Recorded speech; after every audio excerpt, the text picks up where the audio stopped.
멈춤시오. 그 매질을 당장 멈추란 말이오. 그 사내를 내가 사겠소. 500냥이면 되겠소. 도성 안에서 가장 화려하다는 평양 기생월양의 입에서 나온 말은 그 자리에 있던 모든 사람의 귀를 의심케 했습니다. 피냄새가 진동하는 저작거리 한복판에서 비단 치맛자락을 휘날리며 서 있는 여인과 피떡이 되어 쓰러진 머슴의 운명은 그렇게 엇갈리고 있었지요. 단돈 몇 푼에 목숨이 왔다 갔다 하는 이 험한 세상에서 한낱 기생이 전 재산을 털어 이름 모를 머슴을 구하려 하는 까닭은 무엇이었을까요? 그날의 선택이 훗날 어떤 거대한 파도가 되어 돌아올지 당시에는 그 누구도 알지 못했습니다. 지금부터 그 이야기를 들어보시지요. 영상 시청 전에 구독과 좋아요 부탁드립니다. 사랑해요. 누런 흙먼지가 바람을 타고 몽글몽글 피어오르는 한낮의 저작거리였습니다. 평화롭기만 하던 시장통은 갑자기 터져나온 비명과 둔탁한 매질 소리에 순식간에 얼어붙고 말았습니다. 이놈, 내 놈이 감히 내 집안의 가보를 깨뜨리고도 무사할 줄 알았느냐? 오늘 내 놈의 골통을 부수어 다른 노비들에게 본보기를 보일 것이니 그리 알아라. 우락부락하게 생긴 양반집 집사가 시퍼런 기세로 몽둥이를 휘두르고 있었습니다. 그 매 끝에는 낡아 빠진 삼배옷이 갈갈이 찢긴 채 엎드려 매를 맞고 있는 한 사내가 있었습니다. 사내의 등은 이미 터질 대로 터져 붉은 피가 배어나오고 있었고 입술은 하얗게 질려 신음조차 내뱉지 못하는 지경이었지요. 구경꾼들은 그저 먼 발치에서 혀를 찰 뿐 누구 하나 나서서 그 무자비한 매질을 말리지 못했습니다. 잘못 나섰다가는 저 서슬 퍼런 양반가의 불호령이 자신들에게 떨어질까 두려웠기 때문입니다. 그때였습니다. 저작거리 저 멀리서 화려한 꽃가마 한 대가 멈추어 섰습니다. 가마의 문이 열리고 눈부시게 고운 비단옷을 입은 여인이 천천히 걸어 나왔습니다. 그녀는 바로 도성에서 모르는 이가 없다는 일패기생 월양이었습니다. 그녀의 눈빛은 차갑게 식어 있었으나 매를 맞고 있는 사내를 바라보는 눈동자만큼은 미세하게 떨리고 있었습니다. 월양은 천천히 발걸음을 옮겨 매질이 한창인 그 잔혹한 현장으로 다가갔습니다. 사내의 눈과 월양의 눈이 아주 짧은 순간 마주쳤습니다. 죽음을 목전에 둔 사내의 눈에는 공포보다도 깊은 체념과 알 수 없는 슬픔이 서려 있었습니다. 그 눈빛을 본 순간 월양의 가슴속 어딘가에서 뜨거운 무언가가 울컥하고 치밀어 올랐습니다. 그녀는 자신도 모르게 소리를 질렀습니다. 멈추시오. 사람이 죽어나가는 것을 보고만 있을 셈이오? 매질을 하던 집사가 어이없다는 듯 고개를 돌려 월양을 쳐다보았습니다. 이건 또 웬 계집이냐? 양반댁 가도를 세우는 일에 기생 따위가 어딜 감히 끼어든단 말이냐? 집사의 호통에도 월양은 물러서지 않았습니다. 오히려 차분하고도 서늘한 목소리로 대꾸했지요. 그 사내가 깬 보물이 대체 얼마짜리기에 이토록 사람의 목숨을 벌레처럼 다루는 것이오? 집사는 코웃음을 치며 몽둥이를 바닥에 내던졌습니다. 이놈이 깬 것은 우리 대감님이 아끼시던 청아백자다. 돈으로 환산해도 100냥은 좋게 넘는 보물이란 말이다. 월양은 잠시 침묵했습니다. 그리고는 가마 옆에 서 있던 몸종에게 눈짓을 보냈습니다. 그녀의 손에는 묵직한 가죽 주머니가 들려 있었습니다. 월양은 몸종이 건네준 보따리를 집사의 발 앞에 툭하니 던졌습니다. 묵직한 금소금이 저작거리에 울려 퍼지자 구경하던 사람들의 눈이 휘둥그레졌습니다. 여기 500냥이 들어있소. 보물값 100냥에 이 사내의 몸값 400냥을 보탠 것이요. 500냥이라는 소리에 집사는 물론이고 주변의 모든 사람이 숨을 죽였습니다. 500냥이면 번듯한 기와집 몇 채를 사고도 남을 큰돈이었기 때문입니다. 기생이 평생을 웃음 팔고 노래 팔아모아야 할 피 같은 전 재산이나 다름없었습니다. 집사는 믿기지 않는다는 듯 보따리를 열어 그 안의 은계와 엽전들을 확인했습니다. 눈이 뒤집힌 집사의 입가에 비열한 미소가 번졌습니다. 도성 제1의 기생이 미쳤다는 소문은 들었어도 이 정도일 줄은 몰랐군. 그는 돈 보따리를 품에 챙기며 사내의 머리채를 잡고 있던 손을 놓았습니다.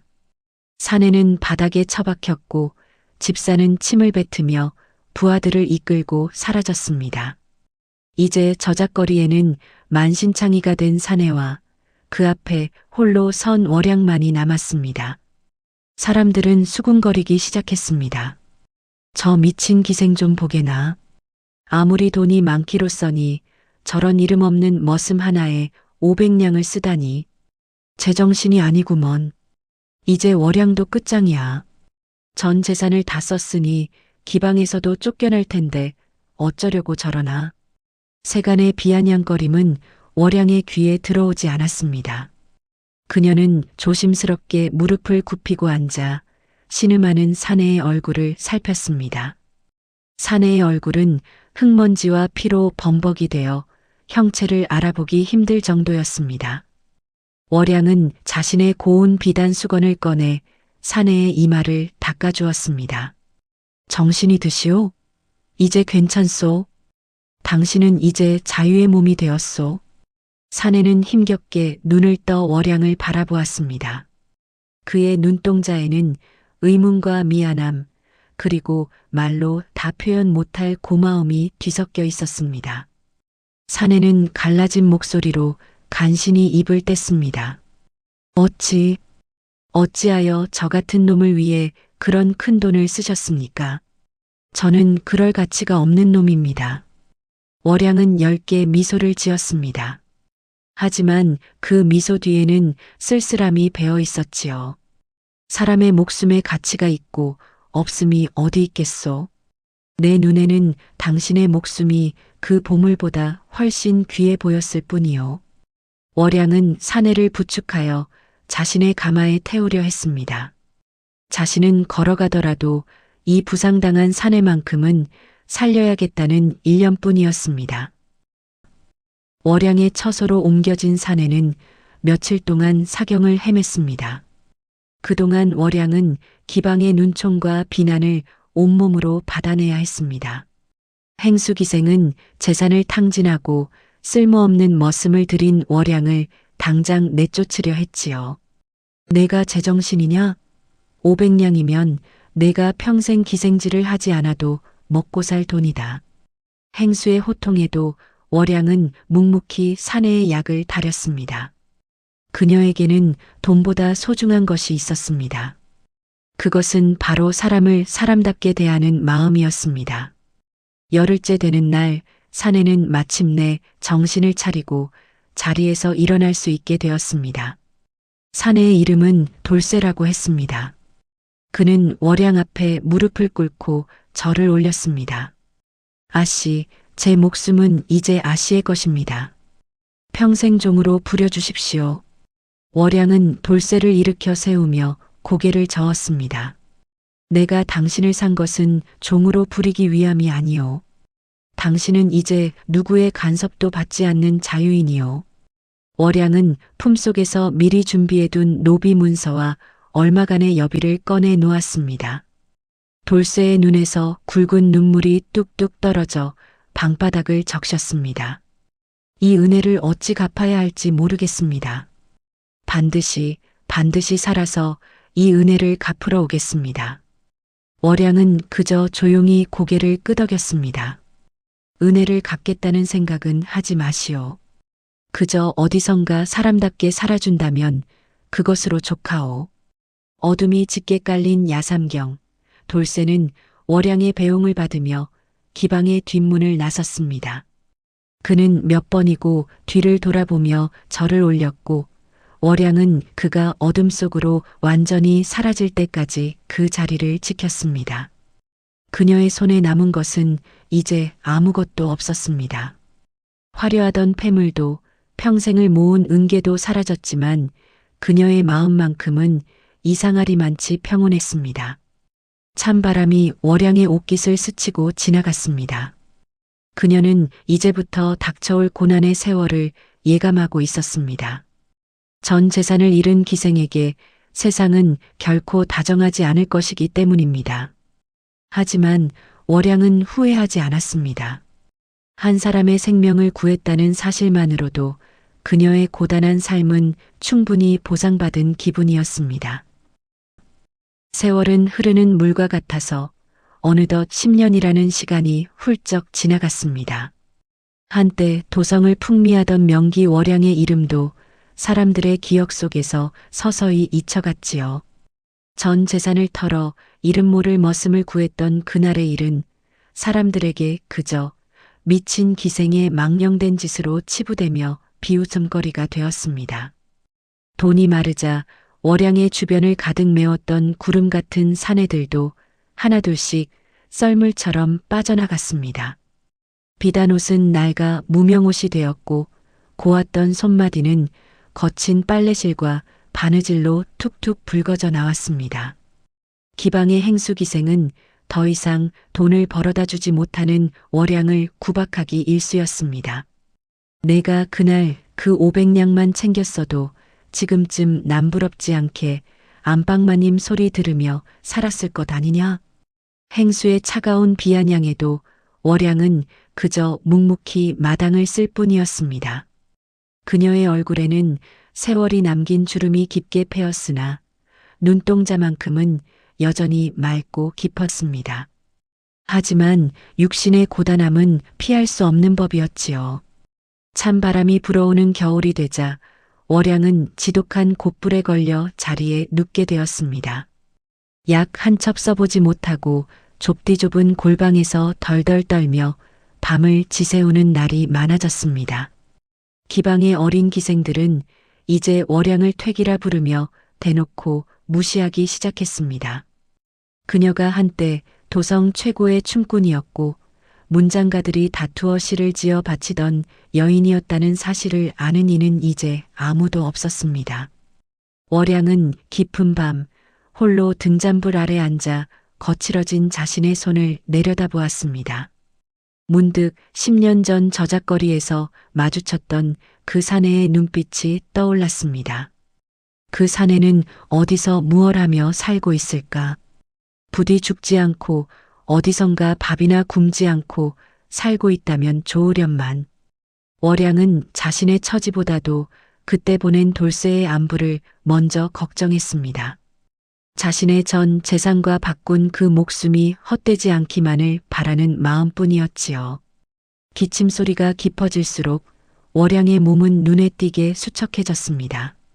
결국 그녀는 기방에서조차 쫓겨나 성곽 및 쓰러져가는 오두막으로 거처를 옮겨야 했습니다. 구멍난 창호지 사이로 칼바람이 사정없이 들이치는 그 작은 방에서 월양은 홀로 죽음을 예감하고 있었습니다. 성곽 아래 자리 잡은 월양의 오두막은 사람이 살기에 너무나도 척박한 곳이었습니다. 벽면은 흙이 떨어져 나가 앙상한 볏짚이 드러나 있었고 바닥은 냉골이라 한기가 뼈를 깎는 듯 했습니다. 월양은 마지막 남은 폐물 하나를 시장에 내다 팔아 겨우 입에 풀칠하며 하루하루를 버텼습니다.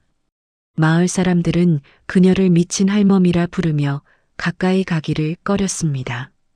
화려했던 시절을 기억하는 노인들조차 그녀를 보며 혀를 찰 뿐 도움의 손길을 내미는 이는 아무도 없었습니다. 세상은 이토록 차갑고 무정한 곳이었습니다.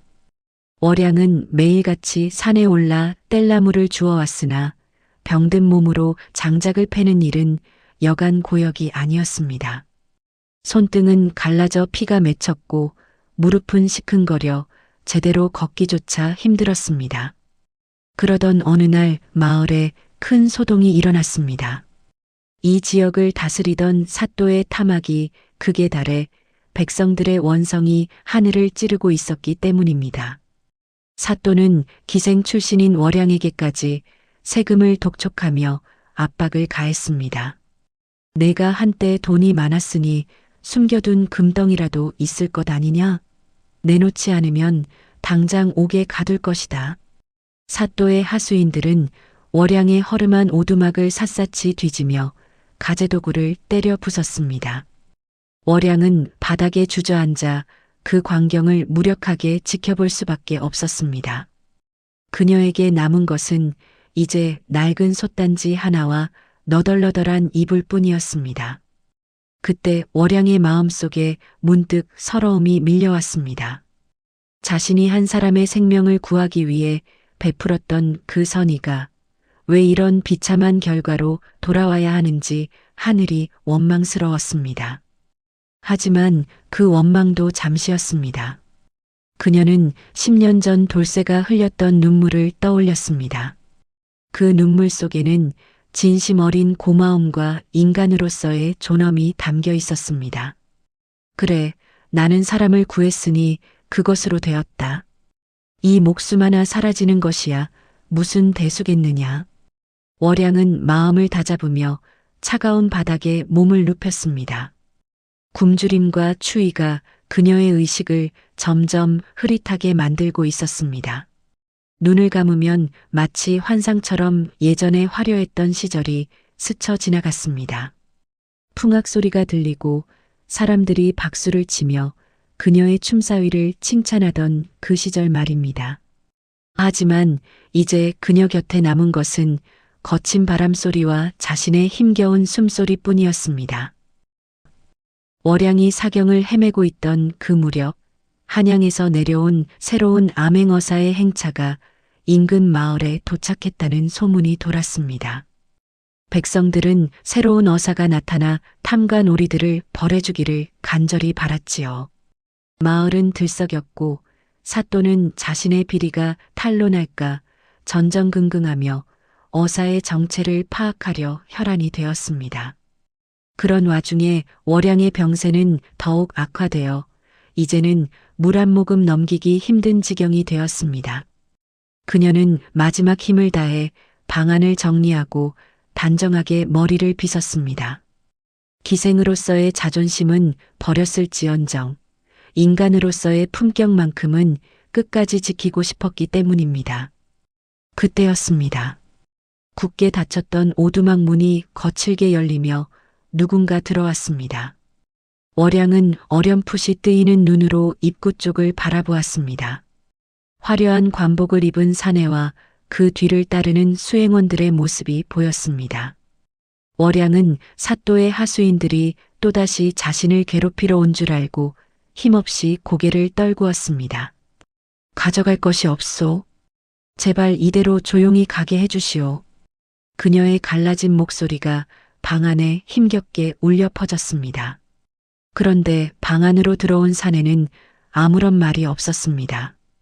그저 거친 숨을 몰아쉬며 월양의 앞에 털썩 무릎을 꿇을 뿐이었습니다. 정막이 흐르는 가운데 사내의 어깨가 미세하게 떨리고 있었습니다. 월양은 이상한 기운을 느끼고 다시 한번 고개를 들어 사내의 얼굴을 확인하려 애썼습니다. 희미한 등잔불 아래 드러난 사내의 얼굴은 강인하면서도 정이 서린 모습이었습니다.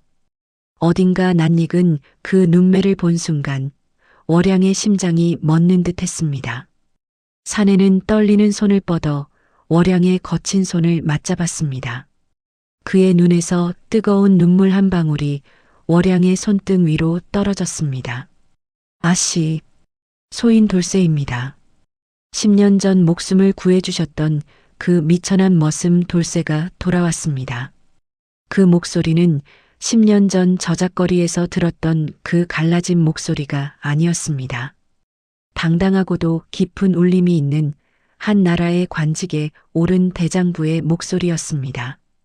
돌쇠는 월양의 비참한 몰골을 보고 가슴을 쥐어뜯으며 통곡하기 시작했습니다. 어찌 이 지경이 되도록 저를 찾지 않으셨습니까? 제가 이 은혜를 갚기 위해 얼마나 피나는 노력을 하며 살아왔는지 아십니까?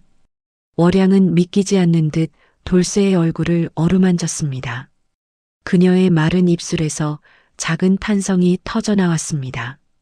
돌쇠는 자신의 겉옷을 벗어 한기에 떨고 있는 월양의 몸을 정성스럽게 감싸 안았습니다. 그의 손길은 마치 깨지기 쉬운 보석을 다루듯 조심스럽고도 애틋했지요. 여봐라. 당장 이 근방에서 가장 용하다는 의원을 모셔오너라. 한시가 급하니 어서 서둘러야 한다. 돌쇠의 추상 같은 호령에 수행하던 관원들이 일제히 움직이기 시작했습니다. 어둠이 짙게 깔린 오두막 주변은 순식간에 횃불을 든 군사들로 가득 찼고 적막하던 성곽 밑은 말발굽 소리로 요동쳤습니다. 월양은 돌쇠의 품 안에서 가늘게 숨을 내쉬며 꿈인지 생시인지 분간하지 못하는 표정을 지었습니다. 정녕 당신이 그날의 그 사내란 말이오? 어찌 이런 모습으로 내 앞에 나타나셨소? 돌쇠는 월양의 마른 손을 자신의 뺨에 갖다 대며 뜨거운 눈물을 쏟아냈습니다. 아씨를 구하기 위해 그리고 다시 만나기 위해 지옥 같은 시간을 견뎌왔습니다. 전쟁터를 누비고 밤잠을 설쳐가며 글을 읽은 것도 모두 오늘 이 순간을 위해서였습니다. 돌쇠는 월양이 자유의 몸으로 만들어준 그날 이후 죽기 살기로 무예를 닫고 공부에 매진했습니다. 천민의 신분이었으나 나라에 큰 전공을 세워 면천을 받았고 뛰어난 지략으로 임금의 눈에 들어 비밀리에 암행어사의 직분을 맡게 된 것이었지요. 그는 단 한순간도 월양의 은혜를 잊은 적이 없었습니다. 도성 곳곳을 수소문했으나 그녀가 자취를 감추었다는 소식에 가슴을 치며 전국을 헤매고 다녔던 돌쇠였습니다. 드디어 당도한 의원은 월양의 맥을 짚더니 조심스럽게 입을 열었습니다. 오랜 굶주림과 냉기에 몸이 상할 대로 상하셨으나 다행히 생명의 불꽃은 꺼지지 않았습니다. 좋은 약재와 정성 어린 간호가 있다면 기력을 회복하실 수 있을 것입니다. 의원의 말에 돌쇠는 그제야 안도의 한숨을 내쉬며 바닥에 주저앉았습니다. 그는 밤새 월양의 곁을 지키며 직접 수건을 적셔 이마를 닦아주었습니다. 수행원들이 만류했으나 돌쇠는 막무가내였습니다.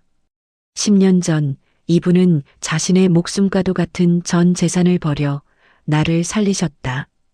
그런데 내가 어찌 잠시의 고단함을 핑계로 이 손을 놓을 수 있겠느냐. 방 안에는 약초 다리는 냄새가 은은하게 퍼져나갔습니다. 화로에 지펴진 불길이 월양의 창백한 얼굴을 발그레하게 비추고 있었지요. 돌쇠는 그녀의 거칠어진 손마디 하나하나를 어루만지며 속으로 맹세하고 또 맹세했습니다. 이제 다시는 그녀가 눈물을 흘리게 하지 않겠노라고 그녀를 괴롭힌 세상의 모든 부조리를 자신의 손으로 단죄하겠노라고 말입니다. 새벽녘이 되자 월양의 호흡은 눈에 띄게 편안해졌습니다.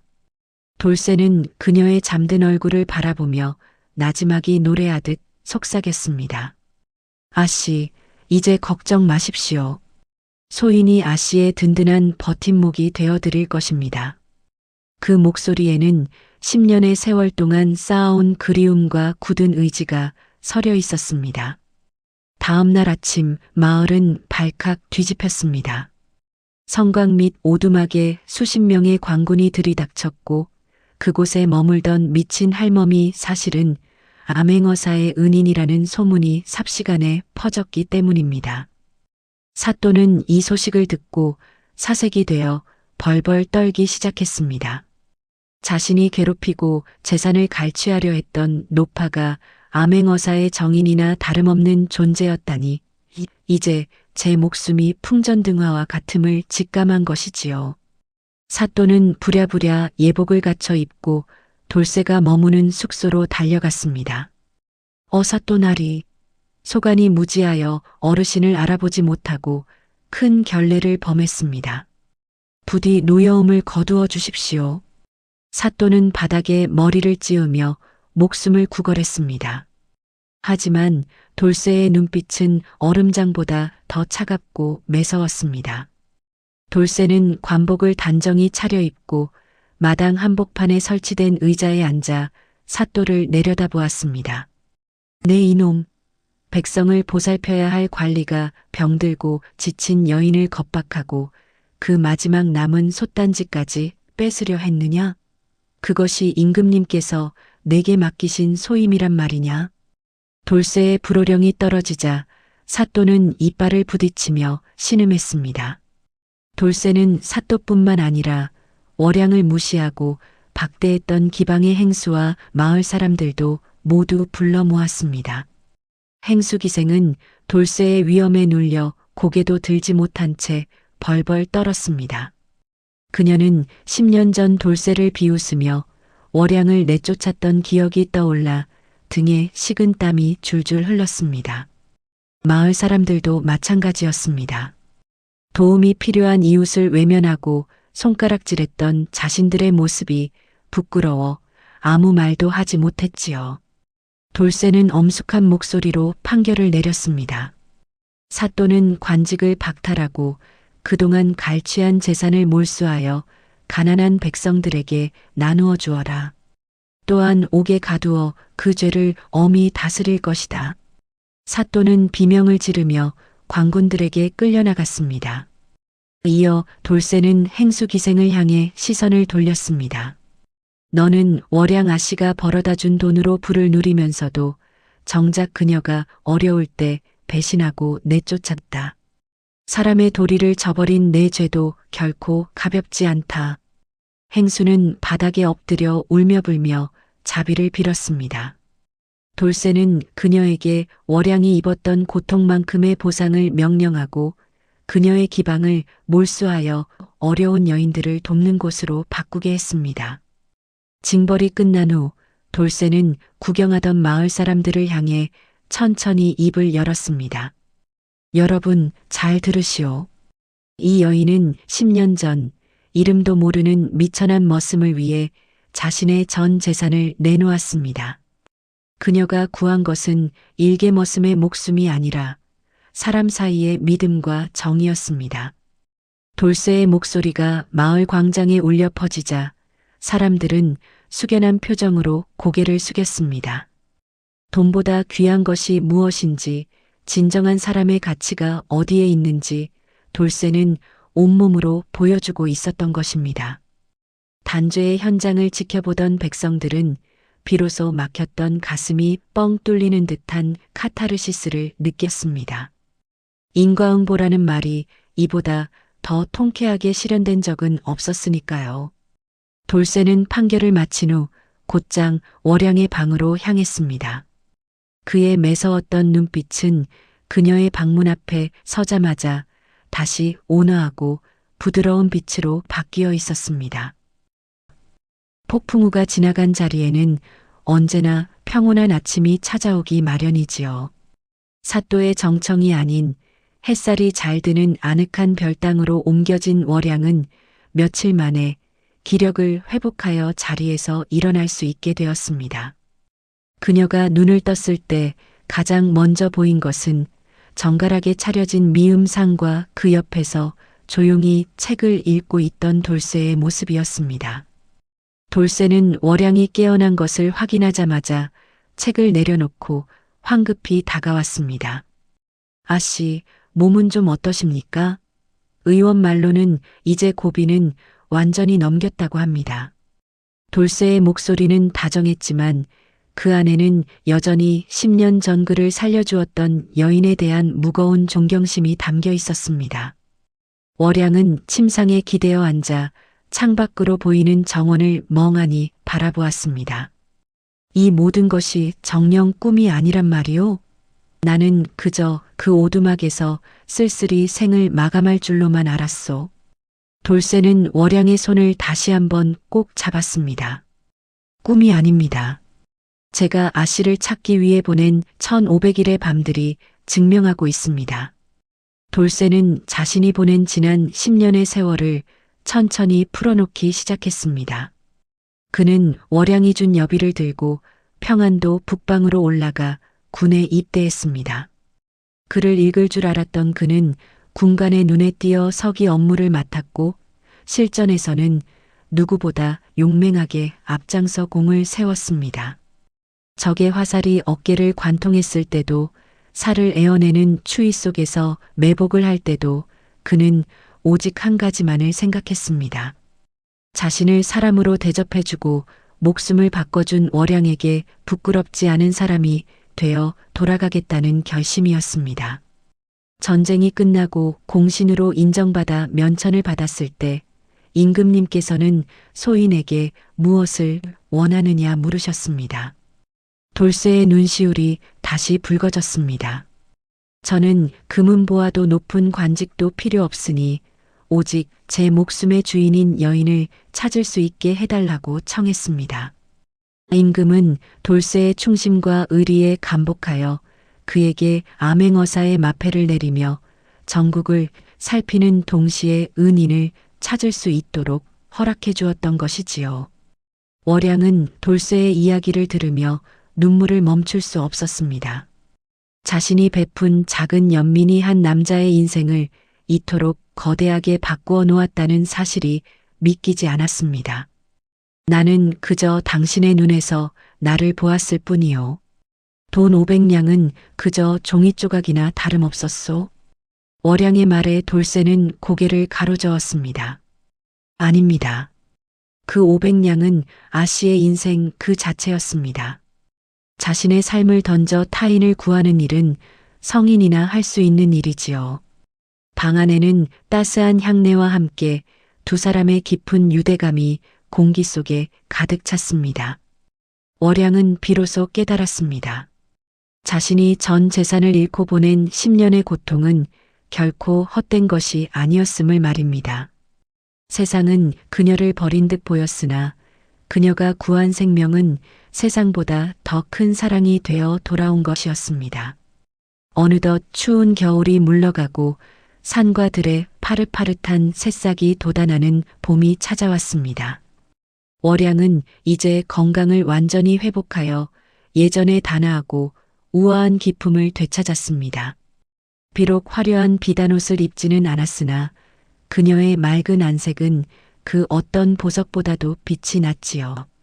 돌쇠는 임무를 마치고 한양으로 복귀해야 할 시간이 다가오고 있었습니다. 그는 마을 사람들과 관원들이 지켜보는 가운데 월양에게 정중히 청했습니다. 아씨, 이제 한양으로 가셔서 저와 함께 여생을 보내지 않으시겠습니까? 소인이 아씨의 남은 삶을 온 마음 다해 보필하고 싶습니다. 마을 사람들은 환호성을 질렀습니다. 시기와 질투로 가득 찼던 그들의 눈빛은 이제 경외와 축복으로 바뀌어 있었습니다. 하지만 월양은 잠시 생각에 잠기더니 조용히 미소를 지으며 대답했습니다. 나리 마음은 고마우나 저는 이곳에 남고 싶습니다. 돌쇠는 당황한 기색을 보였으나 월양의 눈빛은 확고했습니다. 저는 이곳에서 저처럼 갈 곳 없고 병든 여인들을 돌보며 살고 싶소. 당신이 제게 주신 이 큰 복을 나 혼자 누리기에는 너무나 과분합니다. 월양은 사또에게 몰수한 재산과 돌쇠가 마련해준 자금을 바탕으로 작은 서원을 세우기로 결심했습니다. 어린 소녀들에게 글을 가르치고 의지할 곳 없는 노인들을 보살피는 보금자리를 만들겠다는 것이 그녀의 마지막 소원이었습니다. 돌쇠는 월양의 깊은 뜻을 헤아리고 고개를 숙여 존경의 뜻을 표했습니다. 역시 아시다운 결정이십니다. 그렇다면 제가 한양에서 수시로 내려와 이곳을 살피고 필요한 것을 지원하겠습니다. 두 사람은 서로의 길을 존중하며 아름다운 이별이자 새로운 시작을 약속했습니다. 세월이 흘러 이 마을에는 전설 같은 이야기가 전해 내려오게 되었습니다. 전 재산을 털어 머슴을 구한 기생과 암행어사가 되어 돌아온 머슴의 이야기는 백성들의 가슴 속에 깊이 각인되었습니다. 사람들은 더 이상 돈에 많고 적음으로 서로를 평가하지 않게 되었습니다. 어려운 처지에 놓인 이웃을 보면 월양의 선행을 떠올리며 작은 도움이라도 보태려 노력했지요. 월양이 세운 서원은 날로 번창하여 수많은 인재를 배출했고 그녀는 평생을 사람들의 존경을 받으며 평온하게 살았습니다. 돌쇠 또한 공정한 판결과 백성을 사랑하는 마음으로 명재상의 반열에 올랐습니다. 그는 매년 봄이 되면 소박한 차림으로 마을을 찾아와 월양과 함께 차를 마시며 담소를 나누곤 했습니다. 그들의 우정은 사랑보다 깊었고 그들의 신의는 세월보다 견고했습니다.